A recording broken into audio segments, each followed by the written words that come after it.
非洲西部國家幾內亞首都科納克里一座超大型的糞掃山昨是熊熊放起，大量糞掃在咱衝入去人徛街，造成上無30個人死亡，22人受傷，目前也繼續在搜救。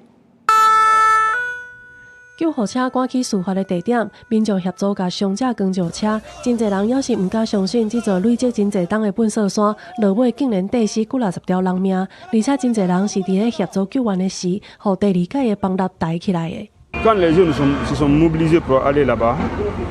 il y a eu un deuxième glissement maintenant. Toutes les personnes qui sont parties là-bas pour secourir, ils sont tous restés dedans.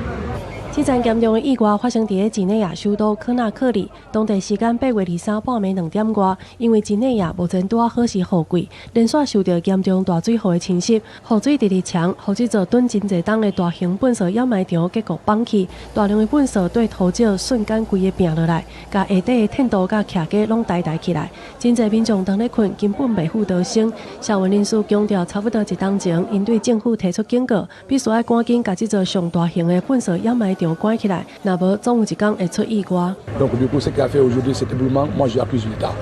parce qu'il n'a pas pris les mesures pour que la décharge soit fermée.